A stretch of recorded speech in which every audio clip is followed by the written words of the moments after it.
When I don't like your attitude, you're fired. I was declared so by the president's wife, Mary, and I obediently complied. However, quitting my job would put me in a financial bind.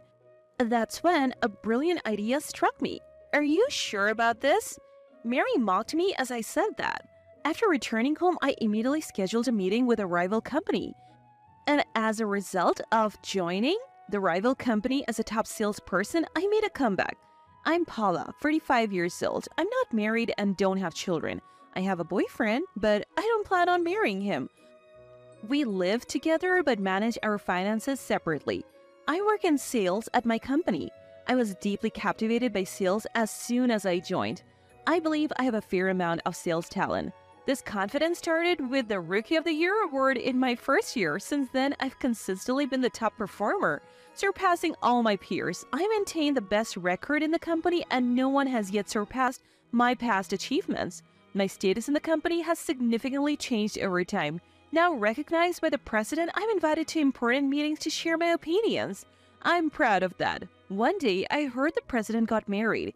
She was 17 years younger than the president and apparently used to be an actress. Her name is Mary. I thought I might have seen her on TV. The president seemed completely smitten with Mary. I immediately conveyed my congratulations to him. He was pleased and invited me to their wedding. Mary looked confident and admirable at the wedding, but after she joined the company, my impression of her changed drastically. She started acting as she pleased, using the president's name as a shield. Mary joined the company last month. The president appointed me to mentor Mary in the techniques I knew. In other words, I became Mary's supervisor.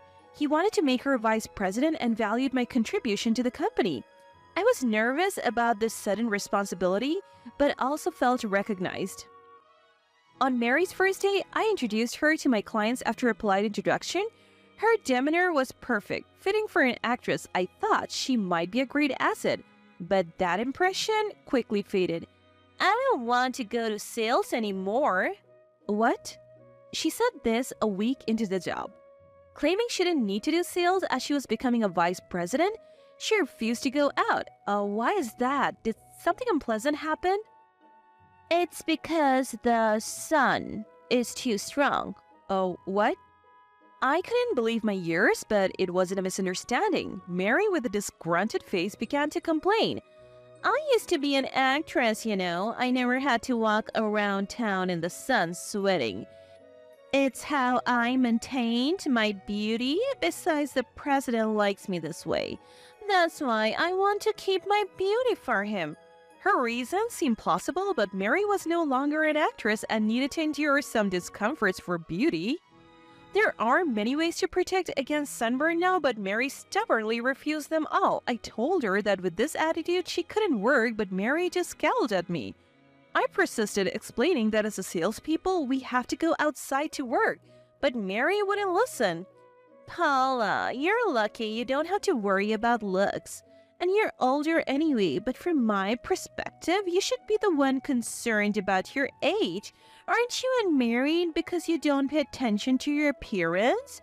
You should focus more on self-improvement. Then she gave such absurd advice and, with a deep sigh, said she envied my carefree attitude. I was irritated, but arguing over such trivialities was a waste of time. I couldn't ignore Mary, so reluctantly I left her with some simple office tasks and went out for sales alone. At that time, I just thought she was in a bad mood, but Mary's tyrannical behavior escalated from that day. Unknowingly, something shocking was about to happen to me. The next day, when I arrived at the office, the other employees seemed confused. Turns out Mary had suddenly proposed a new system. It involved conducting all businesses through her. Shocked, I asked what it meant, and Mary, looking smug, stared at me. I'm going to be vice president, so I thought it'd be good to understand all operations. I suggested it to the president, and he approved. So everyone will work through me now. You've been told to cooperate with me by the president, right, Paula? I was astonished by Mary's words, but if the president approved, we couldn't resist. I reluctantly accepted Mary's request. Then Mary took an even more surprising action. This happened that very morning. Mary, as usual, didn't want to go to sales, and I was left to do it alone. But I saw her call our department head, Jamie, saying she needed to talk. Wondering what it was about, I left for a client meeting. When I returned that afternoon, I encountered a shocking scene. What? Mary? What are you doing? That's Jamie's seat. Mary was sitting in Jamie's chair, acting like a boss. When I asked Jamie, Mary proudly said she had told him to resign. Demanding an explanation, Mary confidently declared, I am becoming vice president. I deserve a seat like this. Besides, we'll be working through me now, so Jamie is unnecessary. I'm practically the department head. What will the president say about this? He won't complain to me, and Jamie resigned. He said he's leaving the company himself, so it's none of my concern. Mary's malicious smile left me speechless. After taking over Jamie's seat, Mary began to berate anyone not aligning with her wishes. The department was frustrated with her tyranny, but no one dared speak up for fear of her threatening to tell the president. This situation lasted a month. Mary's whimsical approval of operations hindered our work. Her mood dictated whether things went smoothly or not, and she often dumped the hassle on me. I ended up with extra work, unable to spend time with clients as before. My performance dropped to half its usual. This was a serious problem. As I had the most clients in the company, my performance directly impacted the company's success. I delegated tasks to other departments when possible, but there were assignments directly from the president I couldn't pass on. If we fell behind our rivals, it would affect the company's reputation. Amid these thoughts, Mary summoned me. She wanted me to handle a guest she was supposed to meet. I complied and took care of the guest in her stead. Upon returning to the department, Mary summoned me again. This time, she ordered me to handle her menial tasks. She was just drinking coffee and playing with her phone, so I wished she would do them herself. With another client meeting pending, I politely declined the menial tasks. Choosing my words carefully, Mary turned, raising an eyebrow. Are you saying you won't follow my orders? Not at all. I just think you can handle these yourself, so I'll prioritize my other work. Is that work more important than what the future vice president asks? Do you understand your position? Mary glared at me with a displeased look. It seemed she was in a particularly bad mood today. I felt utterly annoyed at being tangled up in her unreasonable complaints. Maybe my irritation showed on my face because Mary shouted in anger. You always do this. Do you still think of me as a subordinate? Just so you know, our positions have long since reversed. I hate being looked down upon the most. Just listen to what I say. I was appalled by Mary's irrational behavior. Scowling at me, she belittled and insulted me before leaving the department, saying she felt sick. After she left, I finished the menial tasks she had asked of me and hurried to my client. That evening, I was summoned by Mary to the conference room. The appointed time had long passed, but Mary entered with an air of confidence. She started by saying she had something important to discuss. Thinking I had chosen my words carefully, Mary turned to me with a raised eyebrow. I don't like your attitude, so you're fired. I was utterly shocked at Mary's declaration. What authority did she have to say such a thing? Seeing my confusion, Mary smiled smugly. If you don't like it, obey me. Even if you are the president's favorite, I can easily get you fired. Mary laughed triumphantly. Stunned by this unexpected turn, I realized that obeying Mary would only lead to terrible treatment. Despite the president's request, I was beginning to feel like being manipulated by Mary was unacceptable. However, quitting would mean financial struggles. That's when a brilliant idea struck me. Are you sure about this? Mary mocked me as I said that. I sighed at her attitude. Understood. Huh? Surprised at my response, I decided to comply. Are you really quitting? You said it, didn't you? But I said you could stay if you obeyed, right? You're firing me because you don't need me, right? Then I'll quit. Mary seemed utterly taken aback by my response, speechless. I told Mary I would clear my desk and left the conference room. Glancing back as I closed the door, I saw Mary standing there dumbfounded. When I started cleaning my desk, colleagues who had heard the rumors gathered around. Are you really quitting? What did Mary say to you? The department can't function without you, Paula. My colleagues expressed their regret at my departure, but having already declared my resignation, I couldn't stay. I quickly said my goodbyes, told them my work was ready for transition, and advised them to check my computer later. I promised to be available for consultation if they called and then left the company. On my way home, I called Jamie. After exchanging current information with Jamie, I immediately set up a meeting with a rival company upon reaching home. The next day, my new job was with a rival company of my former employer. Jamie, now my boss, and I were about to embark on many sales ventures together. The president of the rival company warmly welcomed us and even expressed his expectations. My boss seemed revitalized by returning to fieldwork. It feels like old times. I always admired you as a department head, Jamie. Hey, I'm not a department head anymore. Right. Sorry about that. As we exchanged light-hearted banter and approached the company's front desk, we noticed something amiss. Wondering what was happening, my surprise grew upon seeing the woman at the reception. What are you doing here, Mary? There you are, Paula. Come back to our company right now. Huh? I invited an agitated Mary to a guest room to calm her down, asking Jamie to join us despite the inconvenience. I asked Jamie to join me despite the inconvenience. Everything's a mess. Mary had been ranting like this since she started talking. Since she insisted I return to the company immediately, I asked Mary why, considering she had fired me. Then Mary shared what happened after yesterday. Minutes after I left the company, the president rushed into the department. Apparently, an HR employee had reported my departure. He was questioning and visibly upset with the other employees. Mary then explained the situation.